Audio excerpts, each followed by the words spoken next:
Suivez le témoignage à couper le souffle de l'ex-féticheuse Sororute d'origine Senoufo, qui était une reine dans le monde de la sorcellerie, féticheuse émérite, enfant serpent, déesse des eaux. Elle était mariée à un génie depuis son enfance. Elle pratiquait la haute divination et était charlatante de haut niveau. Par la grâce de Dieu, elle a été délivrée par le Seigneur Jésus-Christ à l'église, armée de prières et de délivrance de Korogo, de l'esprit de Poro, de fétiche, de dragon, de serpent, de l'esprit de mort, de génie, de masque, de l'esprit de prostitution, de sirène des eaux, et plus encore. Attention, ces témoignages ont pour objectif d'exposer les œuvres du diable et de démontrer au monde entier que Jésus-Christ est et reste le Seigneur.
Bonsoir, Père de Dieu. Je me nomme la servante Sororute. Je veux pour rendre gloire à Dieu pour ce qu'il a fait pour ma vie. J'étais délivrée à des Korogo. J'étais possédée par les esprits de la sirène des eaux, des génies, esprit de Koro, esprit de fétichisme, et puis esprit de la sorcellerie. Je veux pour rendre un peu le témoignage de ce que j'ai vécu dans le monde, quand j'étais dans le monde. Quand je suis née, j'ai entendu mon maman parler. À chaque fois, elle me disait que quand je suis née, après 3 mois de ma naissance, ma chair a commencé à quitter. Comme je suis quelqu'un qui était pourri. Maintenant, quand elle me fait toucher sur le pain, à chaque moment qu'elle me soulève, ma chair reste sur le pain. Quelqu'un qui était pourri. Donc, il y avait tout le monde qui la rejetait pour dire que non, moi, je suis pas enfant normal.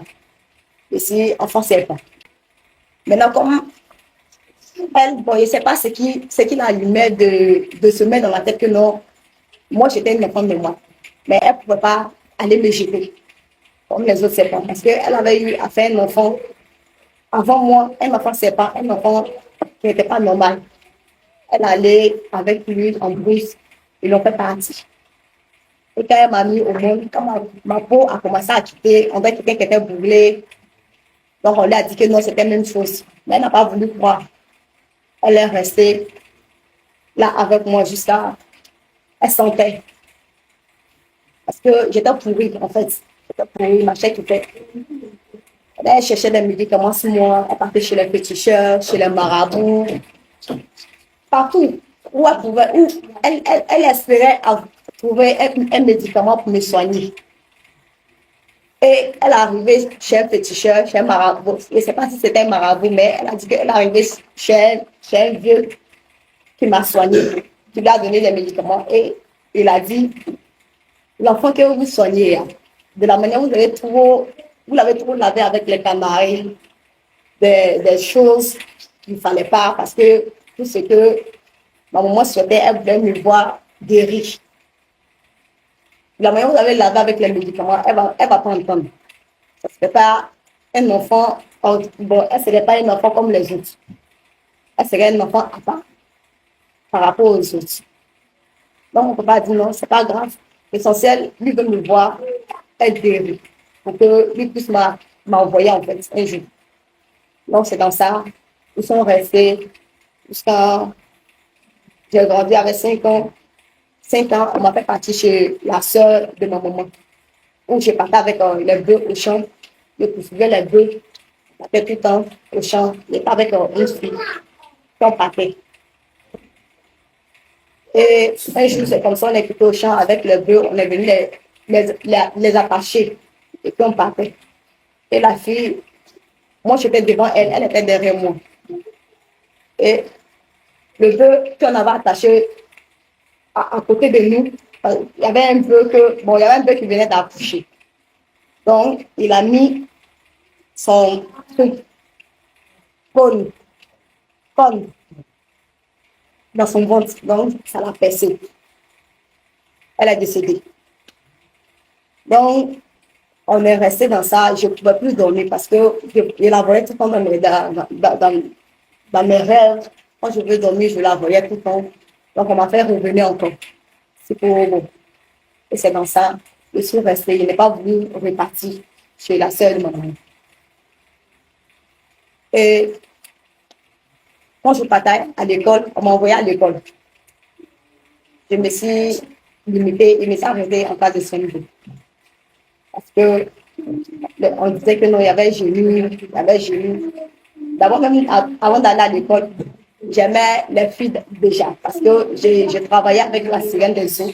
Inconsciemment, je ne savais pas. C'est ce qui était sirène des eaux. Bon, c'est ici que je suis arrivée et que j'ai su ça. Donc, j'aimais déjà les filles et je sortais déjà avec les filles.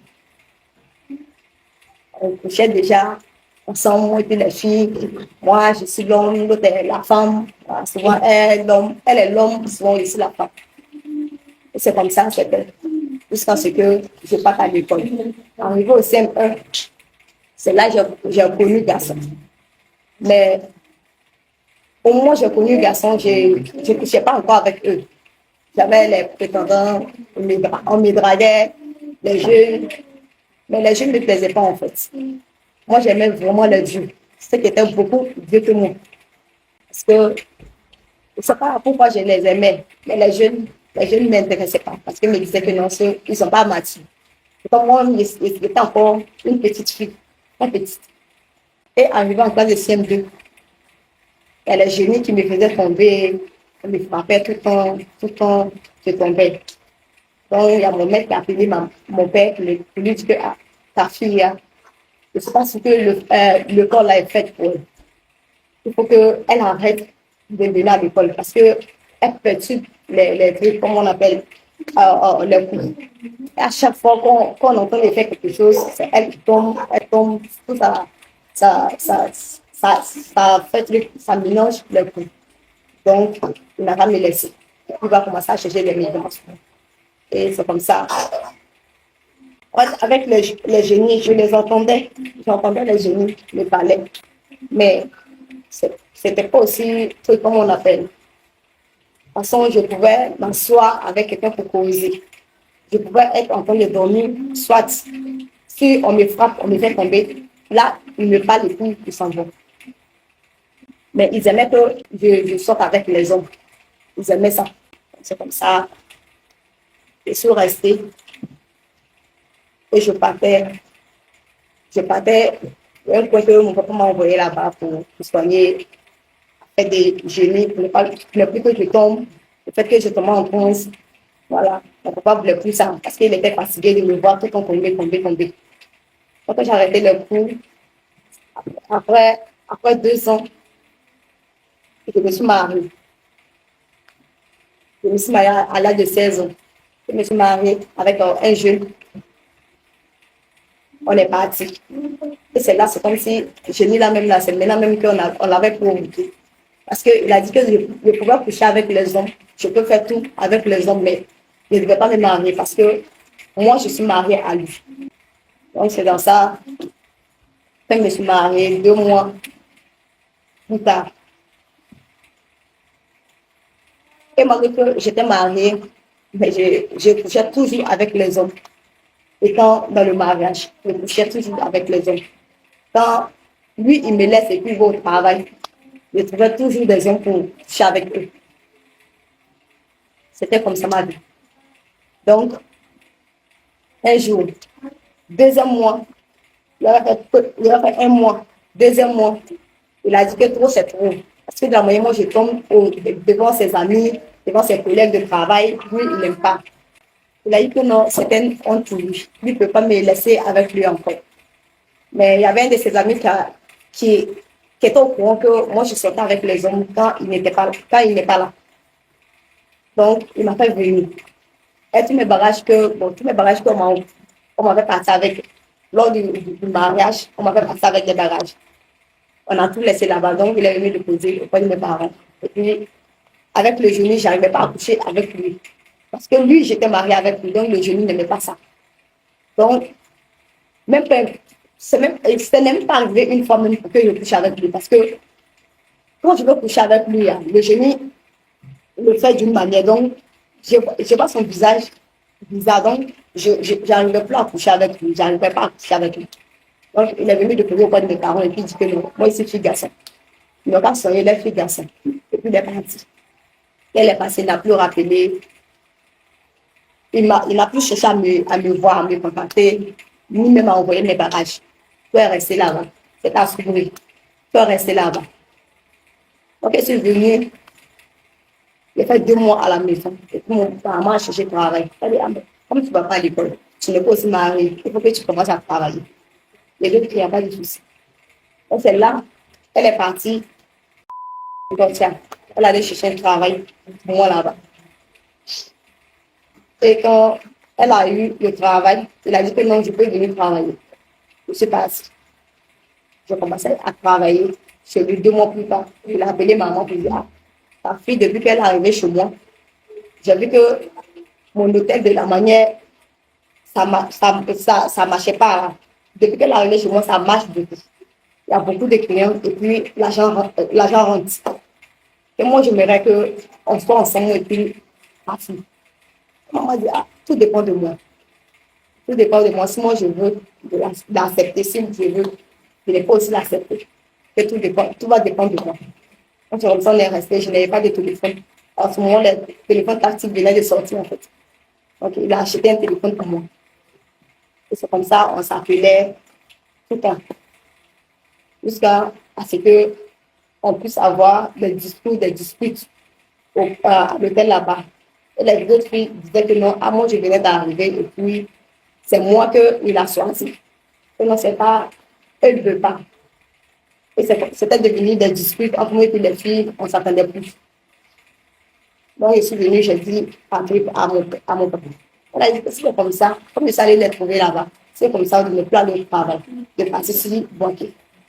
J'ai dit, ok, il n'y a pas de souci. C'est comme ça que je suis partie à boiter. Et je l'ai laissé. Le mari, il ne m'a pas laissé. Il partait derrière moi. Et les genoux me faisaient tout le temps tomber.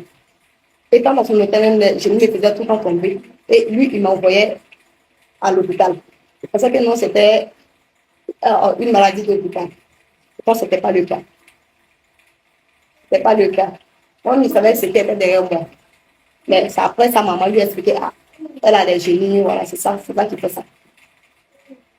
Et il n'était jamais satisfait des hommes qui me faisaient, avec ce que je sortais en tout cas. Quand je suis avec un autre, demain, bon, c'est même pas demain même. J'ai envie d'être avec un autre encore. Donc c'était comme ça. Jusqu'à ce que je parte à Boaké. Je suis passée à Boaké, il partait derrière moi. Quand il va, lors de ses réunions, quand il va à Abidjan, il passe, il le voit, et puis il s'en va. Quand il m'envoie le transport, je viens, il me trouve. C'est comme ça que je suis tombée enceinte de lui, ma première grossesse. Elle a dit, il m'a demandé, est-ce que moi je veux garder la grossesse? Je lui ai dit, oui, je veux garder. Et c'est après, maman l'a appelé pour lui dire, ah, la grossesse, du moment que tu étais avec sa tante, tu ne peux plus être avec elle et puis l'enceinte et puis lui dire de garder la grossesse. Les gens ont commencé à se moquer de moi au quartier. Donc, il faut que vous enlevez la grossesse. Donc, il a dit, ah, comme si c'est comme ça, ta maman a parlé. Donc, il faut qu'on enlève. On va aller chez mon docteur, on va enlever la grossesse. Et c'est comme ça, on est parti chez son docteur, on a enlevé la grossesse. Quand on a enlevé la grossesse, je suis partie, tout n'était pas sorti. Tout n'était pas sorti, je suis partie à Boaké. Et 2 mois plus tard, mon ventre a commencé à me faire mal. Mon ventre a commencé à me faire mal. À ce moment, étant à Boaké, même, j'étais avec un jeune. Voilà, j'étais avec un jeune là-bas. Donc, le jeune là, ce dernier, hein, il était avec moi parce que bon, lui m'aimait. Et puis, j'avais l'espoir qu'un jour, peut-être, il allait me marier. Mais c'était pas aussi fort que de toute façon, j'aimais les vieux en fait. Il y a eu plusieurs vieux dans ma vie.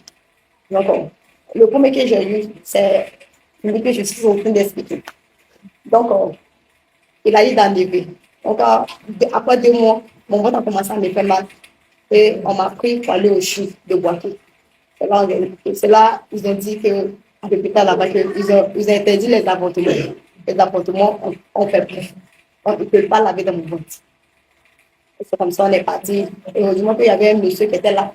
Il y avait son hôpital qui était là aussi. C'était une clinique. Et c'est là, on m'a fait partir là-bas, à son hôpital. Il a lavé dans mon ventre. Lui, il a envoyé l'argent, ils ont lavé dans mon ventre. Tout. Mais il restait un peu. Quand Dieu, la main de Dieu est sur toi, quelque chose qui se passe. Franchement, dit, tu vas t'en sortir en fait. Mais je sais que quand j'étais dans ma vie de débauche, Dieu était tout le temps derrière moi. Mais je ne savais pas. Les choses se passaient.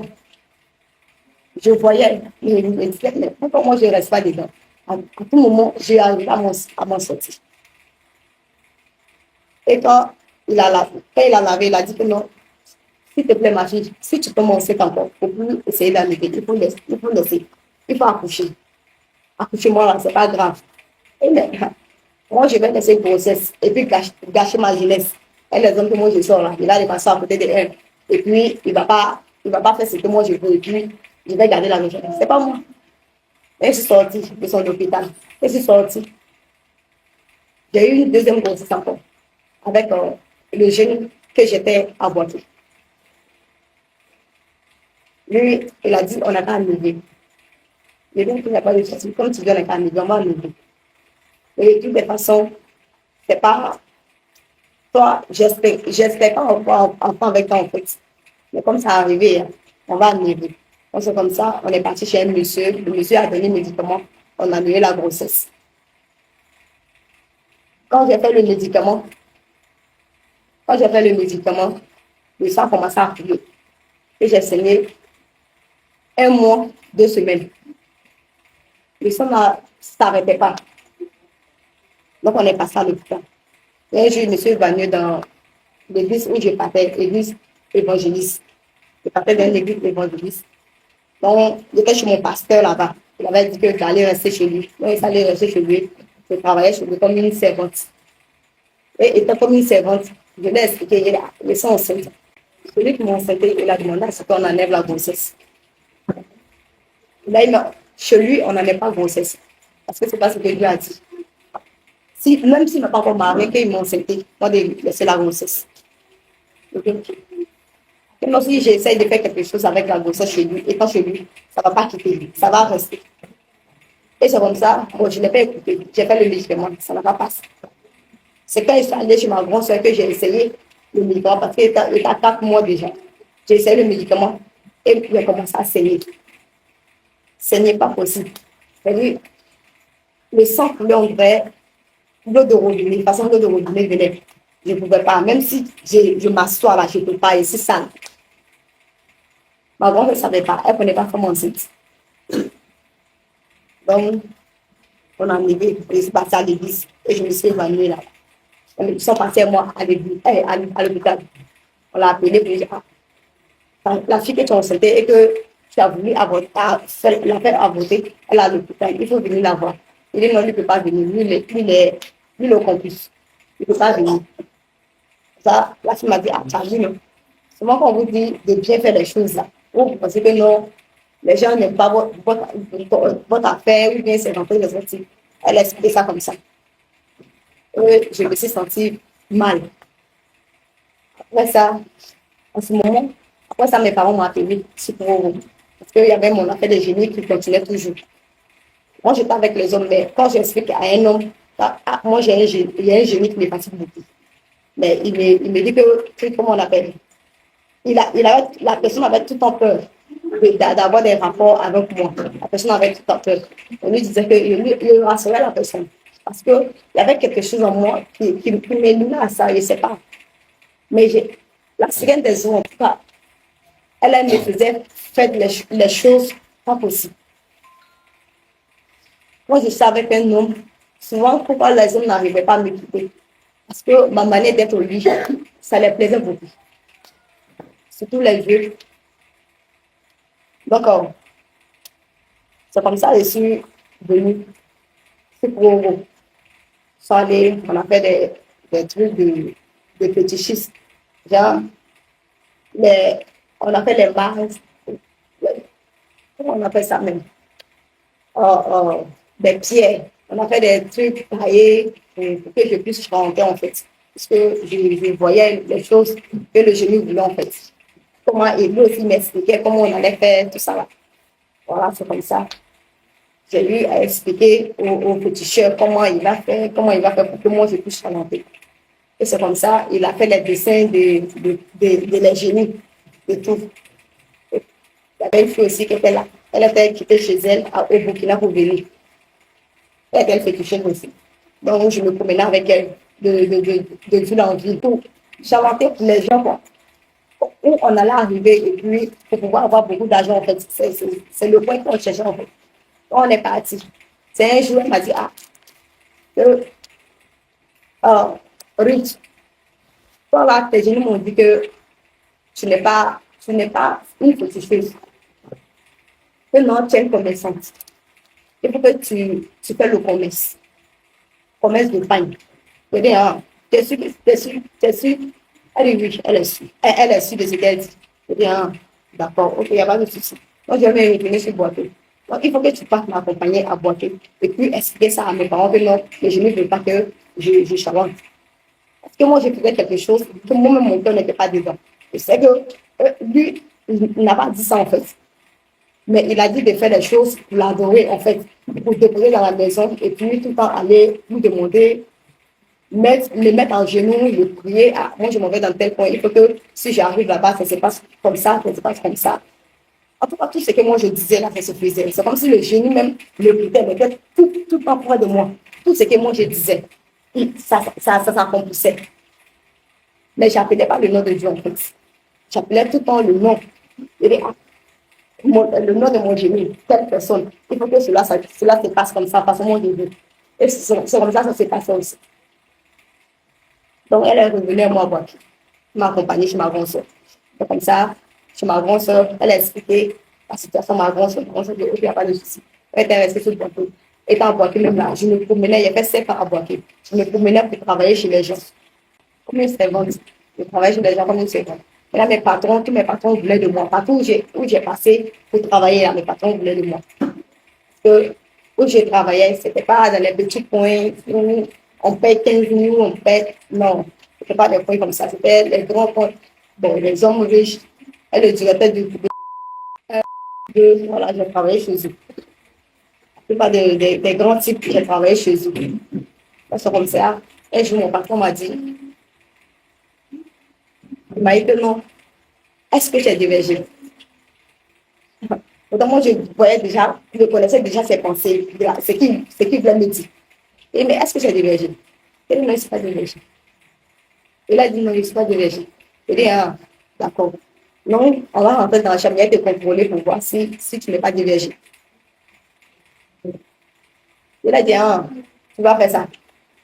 Il dit oui, je vais faire ça. Il dit d'accord, il n'y a pas de souci. Mais après, il faut me trouver dans la maison à minuit. Voilà, tu vas me contrôler pour ça. Il dit d'accord, lui, il a compris. Et c'était quelqu'un aussi, il voyait les choses aussi, mais il ne pouvait pas dire. Il savait ce qui était derrière moi, mais il ne pouvait pas dire. La nuit, quand quelque chose se passe, le matin, il vient me dire. Il dit, oui.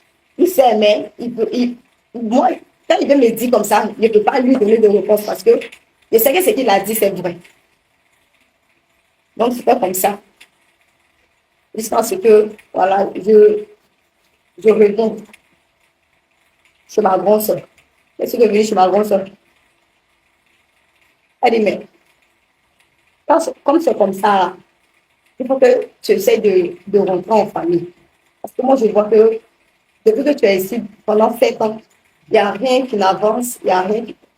Ah, mais le temps, d'ici et revient à Aurora, moi, je préfère aller chez le sortir là-bas où il est pour faire truc comme on appelle pour travailler chez lui.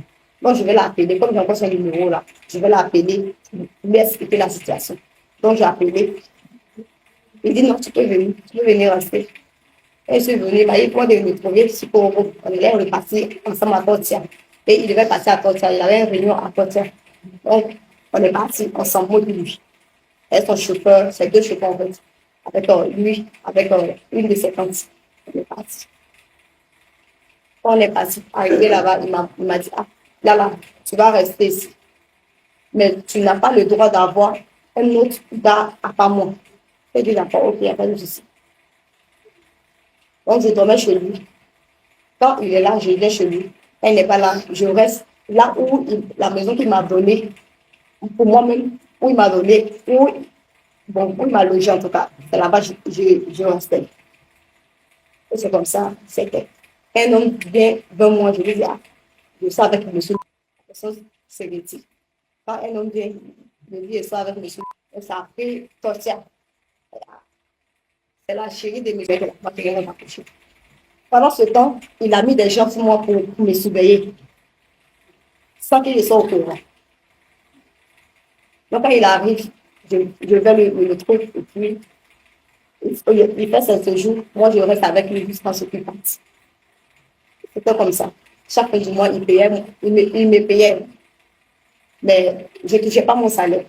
Ce qui concernait mon savon, ma pommade, tout ce qui concerne, tout, il me donnait. Mais mon salaire était à temps. Ça n'avait rien à voir avec mon salaire. Donc, ce qu'il me donnait, je ne dépensais pas tout. J'envoyais tout en boîte parce qu'il y avait pris un magasin pour faire mon commerce. Et là, j'envoyais chez lui. C'est un jeune pour qu'il puisse faire mon magasin de pain. Et c'est comme ça, j'envoyais tout le temps de l'argent. Chaque fin du mois, j'envoyais l'argent chez le jeune. Et c'est comme ça, il arrangeait mon magasin jusqu'à ce que mon magasin finisse. Et c'est quand je suis tombée enceinte de lui. C'était ce qu'on appelle les moments de vote. Et puis, je enceinte, il m'a dit, ah, mais tu es vraiment enceinte. Pourquoi tu es comme ça? Il dit, il n'est pas tombé enceinte. On peut faire tout ce qu'on veut. Mais il ne fallait pas que tu tombes enceinte. Il ne faut pas que tu tombes enceinte. Mais ça arrivait, c'est Dieu qui a voulu que ça arrive une deuxième fois. Et c'est Dieu qui a dit que ça arrive. Donc, si ça arrivait, on va laisser ça comme ça. Il dit, non, il faut enlever. Parce que moi, je n'ai pas besoin de ça. Il faut enlever. Il dit, ah. Premièrement, j'ai enlevé, j'ai failli rester dedans. Deuxièmement, je ne crois pas. Tu as des enfants, non? Il a dit oui. Il a dit, je n'ai pas d'enfants. Donc, je ne peux pas risquer ma vie à cause de toi. Je te fais plaisir. Et c'est comme ça, il m'a fait partir à voter encore. Il ne m'a pas donné mon argent que j'avais travaillé. Donc, je suis partie à voter. Et je suis partie. Il ne m'appelait plus. Il ne faisait plus rien avec moi, en fait. Il ne m'appelait plus. Et je suis revenue. Je suis revenue de Port. Je suis venue le trouver dans son bureau. Il faut me donner mon salaire. Là que j'ai travaillé avec toi, là, il faut que tu me rendes. Il dit d'accord, il n'y a pas de souci. Et il m'a donné l'argent que j'ai travaillé. Et là, il fallait prendre les pagnes, il fallait même mettre dans mon magasin. Tout ça, comme ça, j'étais assise en train de faire mon commerce. Et il ne m'appelait pas. Avec la grossesse, c'était un peu difficile parce que je n'ai jamais vécu avec une grossesse jusqu'à la fin. J'ai vu, étant chez ma grande soeur avec son mari, c'était une honte. Le fait que je suis tombée enceinte et puis je n'ai pas mariée, tu es partie chez les gens et puis tu es tombée enceinte. Donc, je sentais la honte. Je suis sortie, je suis venue chez une vieille mariée. Elle m'a accueillie comme sa fille. Donc, c'est elle qui s'occupait de moi jusqu'à ce que j'accouche. Elle priait avec moi, elle m'a fait partir dans l'église céleste. Et c'est comme ça que je partais avec elle dans l'église céleste. Moi, je vais à l'hôpital pour faire écho. On me dit que non, on ne voit rien. Il n'y a pas d'enfant. On ne voit pas enfant. Pourtant, moi, je sais que je suis enceinte. Et quand on me dit que non, il n'y a pas d'enfant dans mon ventre, j'ai appelé maman et dit, ah, il va venir sur Toro parce que là où sont en train de partir, hein, franchement, moi, je ne comprends plus rien. Je suis enceinte, mais on ne voit rien dans mon ventre. Mon ventre est noir. Je ne comprends pas. Elle dit non, il n'y a pas ma place ici. Moi, de rester où je suis. Même si je veux me promener pour dormir dehors, moi, de le faire. Mais il n'y a pas ma place ici chez elle là pour. Il n'y a pas de souci. Donc, l'avait marqué. Je suis restée chez la veille. Tout le temps, la veille l'appelait pour l'insulter, pour parler sur lui, puis dire, ah, pourquoi ça fait ça, pourquoi ça fait ça. Puisque tu as des enfants et puis tu fais ça en fin de truc, c'est pas puissant, c'est pas bon. Donc, la veille passée, si lui, c'est là qu'il envoie de l'argent pour que je puisse passer à l'hôpital. Souvent, il n'y a rien à manger et puis la veille, elle paye à ticket 100 francs, on s'assoit, on mange. Pendant ce temps, mes points étaient encore dans le magasin. Parce qu'il ne pouvait plus aller au marché, ni faire quoi que ce soit. J'étais fatiguée. Je me sentais morte même parce que je ne sais pas comment je vivais en fait. Je ne sais pas comment je vivais. Mais au milieu de la nuit, c'est comme si c'est un homme qui vient coucher avec moi. Au milieu de la nuit, c'est comme si c'est un homme qui vient coucher avec moi. Bon, mon génie, il venait coucher avec moi. Il était conscient de ça en fait. Il était conscient de ça. Quand il vient coucher avec moi, je suis consciente. Je suis consciente que c'est lui qui vient coucher avec moi. Souvent, je le vois aussi dans l'eau. Souvent, je me vois dans l'eau aussi. En train de nager. C'est comme ça, c'était aussi. Mais la grossesse, je ne sais pas où c'était. Mon enfant, je ne sais pas où mon enfant était. Mais je vivais ça. Mais je ne savais pas où mon enfant était. Donc, c'était comme ça. Jusqu'à ce que ma grossesse puisse avoir 9 mois. Et 8 mois. Attends. 8 mois de grossesse. Le jour de mon accouchement, on est passé à l'hôpital. J'ai eu mal au ventre jusqu'à matin. Et qu'on est parti au CHU, on dit qu'il va accoucher par césarienne. Il a accouché par césarienne. Tout s'est bien passé à la grâce de Dieu. Et mon opération s'est passée à 30 000 francs. On est venu à la maison. Dieu a fait grâce. Ça s'est bien passé. On est venu à la maison. Tout. On a fait tout. Donc, le père de mon enfant a envoyé l'argent. On a tout fait. On a tout fait. Bon, c'est du tout. Comme si on a fait sortir de l'enfant dans l'église céleste. On a fait sortir, on a posé les habits blancs, on a consacré l'enfant là-bas, voilà. On a fait tout ce qu'il fallait. Et c'est comme ça, je suis restée sans homme dans ma vie.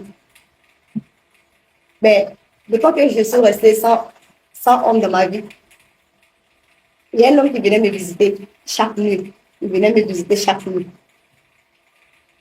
Je suis restée avec ma vie parce qu'il me disait que non. Étant humain, je dois changer en fait. Mais je n'arrivais pas à changer en fait. Je n'arrivais pas à changer. Quand j'ai sévré ma fille, je continuais encore. Je continuais à chercher les hommes. Je couchais avec les hommes, n'importe comment. Je ne sais pas. C'était devenu tellement plus fort, même plus. Quand étant dans le monde aussi, j'aimais les blancs. J'aimais beaucoup les blancs en fait. Je voulais me marier avec un blanc. Et je suis tombée tout le temps, quand je dis il y avait un blanc, c'est un Tunisien que je tombe. C'est un vieux Tunisien que je tombe. Et je suis tombée sur les Tunisiens maintenant. Il y a eu 4 Tunisiens. Donc j'étais avec eux. Voilà. J'arrivais à les gérer en même temps en fait. C'était comme ça. J'arrivais à les gérer en même temps. Je ne sais pas, je ne faisais pas ça à cause de l'argent. Je ne faisais pas ça à cause de quelque chose. Mais il y avait quelque chose en moi qui ne m'était jamais fatigué de cela. Je ne sais pas c'était quoi. Et c'est comme ça que je vivais. J'ai eu un jeune aussi qui voulait me marier encore pour une deuxième fois. Et ce jeune, il mentait beaucoup. C'était quelqu'un qui mentait beaucoup. Moi aussi, je mentais beaucoup. Mais pour moi, là, ce n'était pas aussi comme pour lui. Parce qu'il mentait vraiment, vraiment beaucoup. Donc, il m'a dit qu'il allait me marier, il m'a promis le mariage, tout, il a tout payé, il a tout préparé. Et à la dernière minute, je vois que non, tout ce qu'il me disait là, c'était pas ça. Donc, je me suis retirée. Et c'est comme ça, le Tunisien que j'avais m'a fait passer à ce rôle pour travailler avec ceux de, comment on appelle, ceux de BTP. J'ai travaillé avec ceux qui font du drone. J'ai travaillé avec eux. Jusqu'à ce que je croise encore un homme là-bas. Ce dernier, j'étais avec lui, c'était un Burkinabé.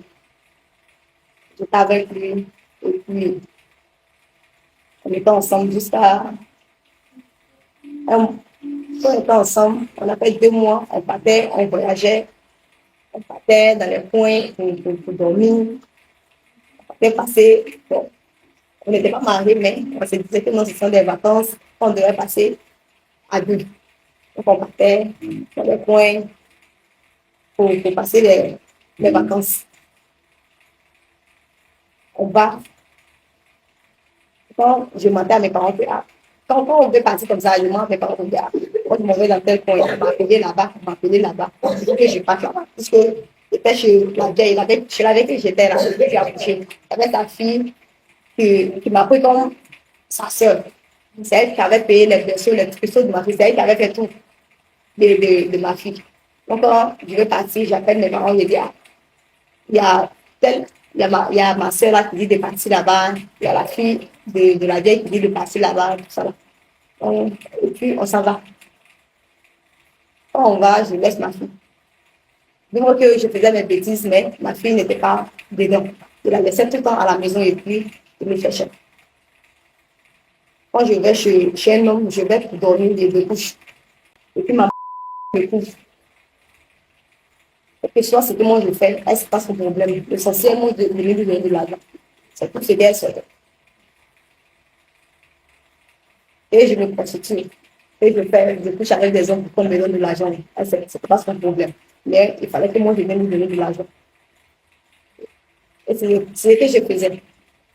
Quand je travaille, je lui donne de l'argent parce que c'est quelqu'un qui aime beaucoup l'argent. Donc je lui donnais l'argent tout le temps. Je lui donnais l'argent et puis elle me couvrait. Quand je viens à 5 heures du matin, c'est elle qui m'ouvre la porte. On va s'en va à la mosquée, c'est elle qui ouvre la porte et puis moi je rentre et je vais me coucher. Et arrivé un moment, c'est comme si elle-même, elle me surveillait. Quand je savais qu'elle est, c'est comme si elle-même, elle est présente dans la chambre même, avec moi et ce dernier. Quand moi je viens à la maison, elle me dit, ce qui s'est passé hier nuit. Elle me demande, elle me pose la question, ce qui s'est passé hier nuit. Moi, tu ne devais pas faire ça comme ça, tu devais faire ça comme ça. Et puis, comment? Elle dit oui, tu ne devais pas faire ça comme ça, mais tu devais faire ça comme ça. Elle dit, mais tu n'étais pas là, comment tu sais que c'est comme ça, moi je fais, c'est comme ça, moi je fais. Elle dit oui, si tu l'as parlé mal et que vous avez fait ça comme ça, c'est pas bon. Ok, il n'y a pas de souci. Donc, prochainement, c'est mon veille, elle fait ça comme ça. Elle dit, mais si tu veux qu'un homme te marie, il faut bien faire avec lui pour qu'il puisse te marier. Et donc, il n'y a pas de souci. Parce que moi, j'étais avec le jeune burkinabé. Et c'était devenu tellement intense. Quand moi, je vais chez le jeune, c'est comme s'il y a quelqu'un qui est présent. C'est comme s'il y a personne qui est présent. Je ressentais ça en moi. Mais je ne savais pas c'était quoi. Mais quand je viens le matin, elle arrive à m'expliquer des choses. Je dis, ok, il n'y a pas de souci. Donc, le jeune aussi, c'était quelqu'un bon. Les Burkinabés, hein, ce sont des gens qui pratiquent beaucoup la société, en fait. Genre, les féticheurs, les marabouts, ils aiment beaucoup ça, en fait. Donc, lui aussi, il ressentait quelque chose dans moi. Il sait qu'il y a quelque chose qui ne va pas. Même quand je veux le tromper, il sait que moi, je veux le tromper. En même temps, il m'appelle sur le champ. Parce qu'il était avec un patron de BTP. Quand il m'appelle, quand il m'appelle, quand je suis chez lui, qu'on est prêt à passer à l'an, lui, il m'appelle en même temps, immédiatement. Et puis, il me dit que non, moi, je viens chez toi. Il faut que tu me trouves devant ta cour. Il dit, ah, comment ça? Il faut m'attendre chez toi là-bas. Si moi, je finis là, je vais venir là-bas. Mais il n'est pas prêt. Il dit, non, il faut m'attendre devant ta cour. Moi, je viens là-bas. Pourtant, en ce temps, moi, je suis chez l'autre. Je ne sais pas comment faire pour partir.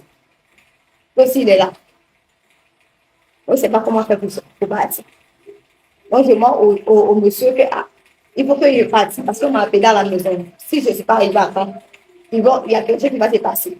Donc, il me dit, ah, donc, faut partir. Faut partir. Lui, il me dit qu'il faut partir. Mais il n'était jamais découragé parce qu'il m'aimait en fait. Lui, il m'aimait beaucoup. Il n'était jamais découragé. Il était tout le temps, voilà, il me disait tout le temps, faut partir. Faut partir. Et tout le temps comme ça s'est passé.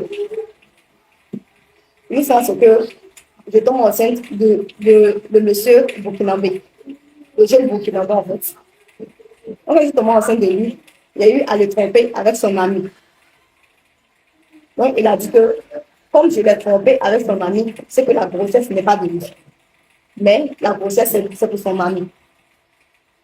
Il dit, mais non, moi je sais, c'est pour toi la grossesse. Il dit, non, c'est pas pour moi. C'est pour mon ami que, avec celui que tu m'as trompé, c'est pour lui la grossesse. Et c'est comme ça, c'est fait. Il faut enlever. Il m'a donné l'argent, je suis passé à l'hôpital. J'ai enlevé la grossesse. Quand j'ai enlevé la grossesse, j'ai saigné encore, j'ai commencé à saigner encore. Un mois, 3 semaines encore. Et quand j'ai commencé à saigner,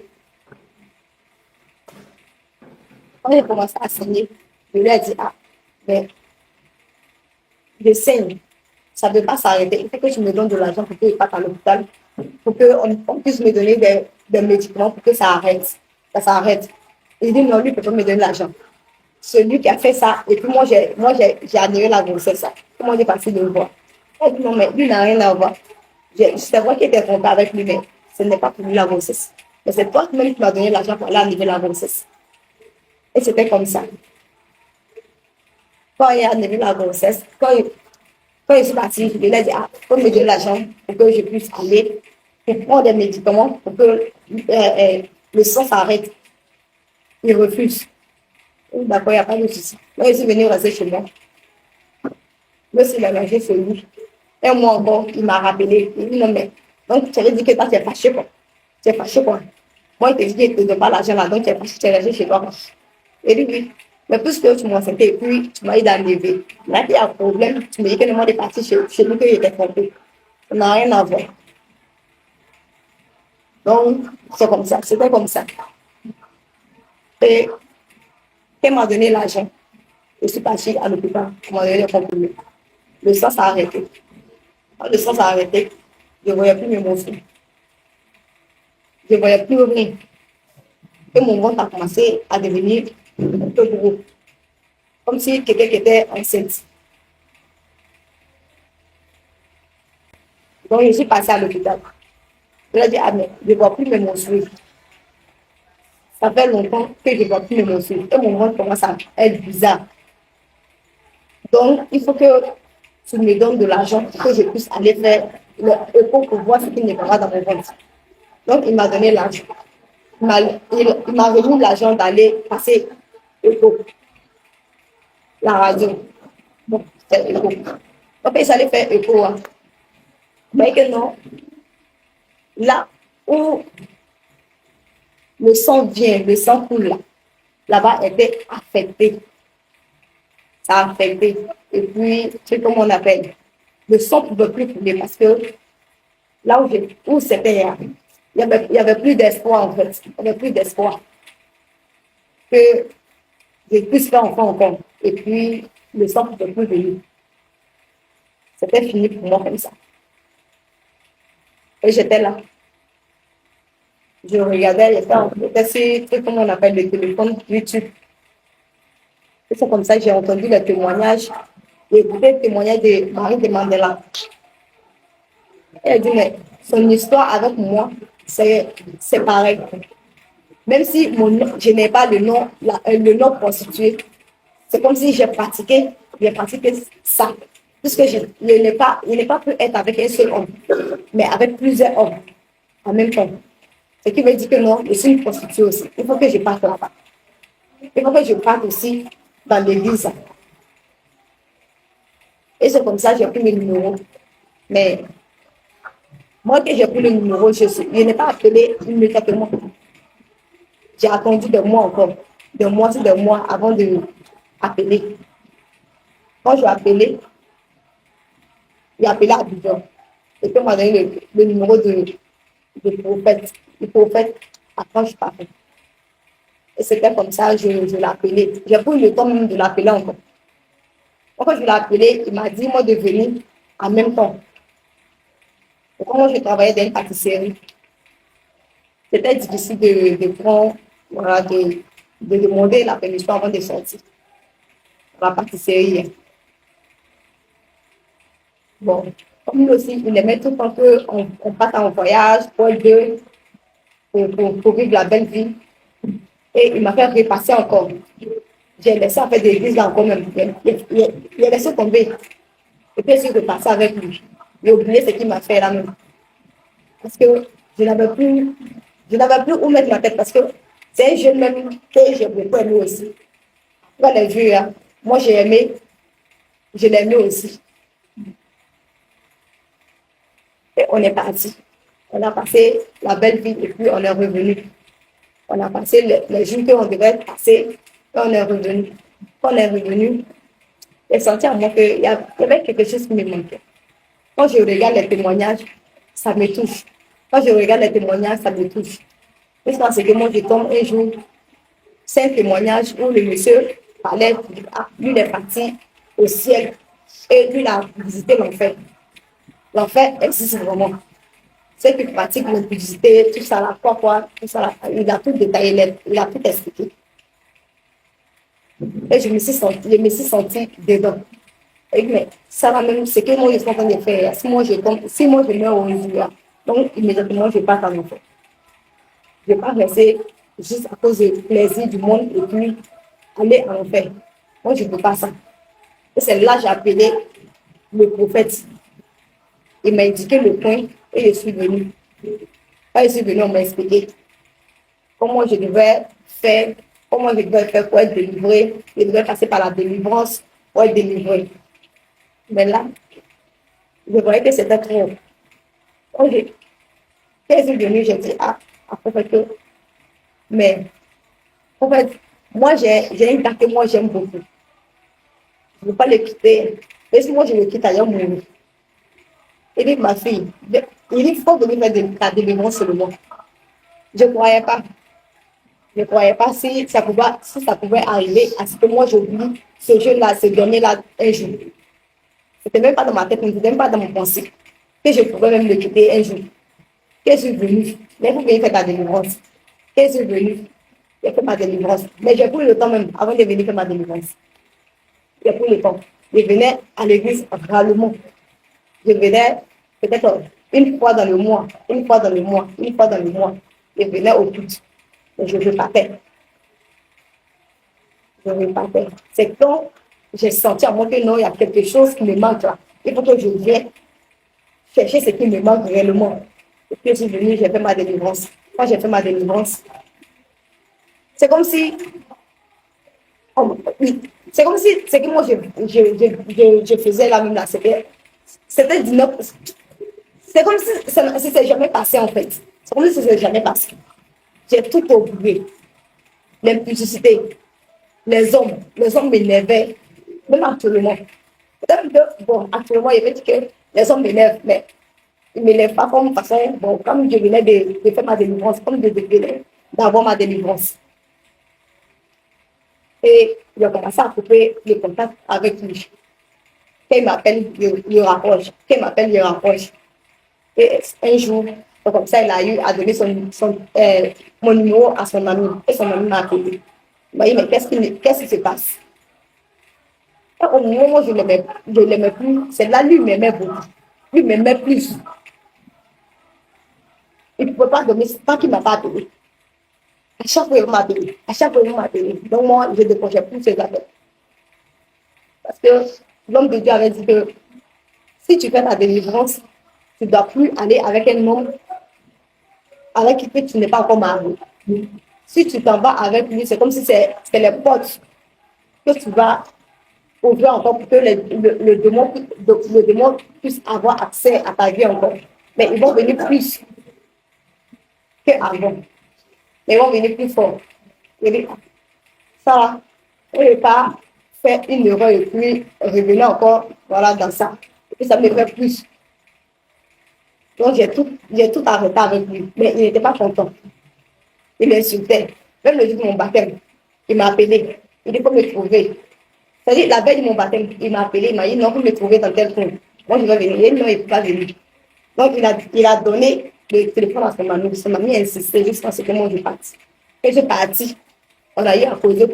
Il m'a dit, moi, de venir chez lui. Il dit, non, il ne peut plus venir chez toi. Là où je suis arrivée, je suis dans autre monde. Je suis plus dans ton monde. Mais je suis partie à la maison. Et le lendemain, je me suis baptisée. Mais quand je me suis baptisée, je suis partie à la maison. C'est là même là qu'il essayait de venir à ses amis pour venir demander moi ma main. Il dit, lui va venir demander ma main. Et non, non, ça s'est passé comme ça. Au moment où je te demandais, est-ce que tu veux de moi vraiment? Est-ce que tu veux me marier? Tu disais rien.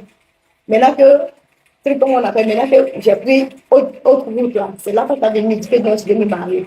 Notre mariage a duré longtemps. Il y avait l'ex-musulman aussi qui m'appelait beaucoup, beaucoup. Donc, je les ai mis sur moi en fait. Et tous ceux qui m'appelaient, je les ai mis sur moi. Je n'ai pas trop. J'enlevais la puce carrément et puis j'ai cassé. J'ai enlevé la puce, j'ai cassé et puis j'ai jeté. La sirène des eaux, ce qu'elle a eu à me faire, c'est-à-dire, si moi je suis avec un homme et que l'homme il ne me donne pas de l'argent, je le quitte immédiatement. Mais moi, je ne demande pas de l'argent. C'est eux qui me donnent de l'argent. Quand un homme me voit physiquement, quand il me voit, en même temps, il est amoureux de moi. C'était comme ça, ma vie. C'était comme ça. Quand il me voit, en même temps, il est amoureux de moi. Et c'est pas, il me disait que non, peut-être que c'est le génie qui fait. Mais après ça, j'ai vu que non, ce n'était pas le génie en fait. Ce n'était pas le génie, mais c'était la sirène des yeux. Chaque semaine, chaque mois, je partais me faire des soins de visage, des trucs sur mon visage. Les trucs que je mettais sur mon visage, les gommages fortes. Parce qu'à ce moment, j'avais l'argent, on ne dirait rien. C'est comme si l'argent, même là. C'est comme si l'argent, franchement dit, l'argent là, c'est quelque chose là, quand tu as ça là, tu ne sais pas quoi faire avec. Quand tu es dans le monde là, tu ne sais pas quoi faire avec, tu mets dans les bêtises. Mais une fois que tu sors dedans, toi-même tu te dis même, pourquoi tu cherchais même tout ça là, pourquoi tu faisais tout ça. Quand j'étais dans le monde, j'avais tout le temps l'argent. L'argent là, ce que je gagnais dans le mois là même là, c'était tout. Donc elle aimait mon affaire à cause de ça. Elle aimait mon affaire à cause de ça. C'est-à-dire de l'argent là, je pouvais donner à ma sans rien. Sans même penser que non, je ne pouvais plus avoir de l'argent même demain. Mais j'avais l'argent tout. Ça venait sur le monde. Ça venait sur le monde. Tout ce que moi je voulais manger, là, je mangeais. Les habillements que je voulais faire, là, je faisais. Les maquillages, les coiffures que je voulais faire, là, je faisais. Les talons que je voulais porter, là, je portais. Je partais dans les maquis, je partais dans les bois de nuit. Je faisais tout ce que je voulais. Tout. Souvent même, moi, j'invite les hommes. Ils viennent, on boit, je paye. C'était comme ça. Quand j'ai fait ma délivrance, tout ça, ça s'est arrêté. Donc, quand mon patron a dit que lui voulait me vérifier c'est si vierge, à minuit, bon, je lui ai donné le rendez-vous à minuit de venir. Mais finalement, quand il est venu, il n'a pas pu faire ce qu'il voulait faire en fait. Mais il est reparti. Parce qu'on était dans sa cour. On était dans sa cour, donc il est parti. Maintenant, les monstres qui venaient plus. Quand je suis venue faire ma délivrance, le premier jour, je suis rentrée à APT Koro ici. J'ai eu à faire ma confession. Quand j'ai fait ma confession, la nuit, j'avais soif. Il a demandé, ah, mais est-ce qu'on ne peut pas boire l'eau? C'est ça, Marie Audrey. Audrey m'a dit, ah, tu ne peux pas boire l'eau parce que tu es en gêne de 5 jours. Quand on est en gêne, on ne boit pas l'eau, on ne mange pas. Je dis, ah, mais là, il y a mourir. Elle dit, non, tu ne vas pas mourir. Il faut rester comme ça. Quand tu vas aller te coucher, il faut dire que tu manges la chair de Jésus et tu bois son sang. Tu vas voir ce qui va se passer. Tu ne vas plus avoir faim. Quand je suis venue me coucher, j'ai dit ça et puis je me suis couchée. Quand je me suis couchée, la nuit, à minuit, ça a commencé. Mon ventre a commencé à me faire mal. Et c'est comme si c'était comme si un serpent qui sortait dans mes pieds. Dans mes pieds. À 2 heures du matin, ça continuait. À minuit, ça continuait. À 2 heures, ça continuait. Jusqu'à quand ça s'est calmé là, j'ai vu le sang commencer à couler. Ça a commencé à couler. Ça a commencé à couler, ça a commencé à verser comme l'eau de robinet. Ça venait comme ça. Ça venait comme ça. Ça venait même fort. Moi, c'est comme ça que je me suis réveillée et puis je me suis nettoyée. J'ai placé des vanillas, des trucs, voilà. Et c'est comme ça. Depuis ce jour jusqu'à aujourd'hui. Mais mon souhait vient normal. Amen. Normal, ça vient normal. Je rends gloire à Dieu aujourd'hui. J'étais délivrée à APD Korogo. C'était mon témoignage. Je vous exhorte aussi, ceux qui sont dans le même cas que moi, venez à APD Korogo. Oui, si vous n'êtes pas ici, à Korogo aussi, vous pouvez APD soutien partout en fait. Aujourd'hui, c'est dans le monde entier en fait. C'est dans le monde entier. Donc partout où tu te trouves, que tu es dans la même situation que moi, il faut venir faire ta délivrance parce que on a vraiment besoin de délivrance pour pouvoir avoir le royaume des cieux demain. Tout ce qui compte, ce n'est pas ce qui compte aujourd'hui. Ce qui compte là, c'est ce que nous attendons là-bas demain. Ça, c'est mon témoignage.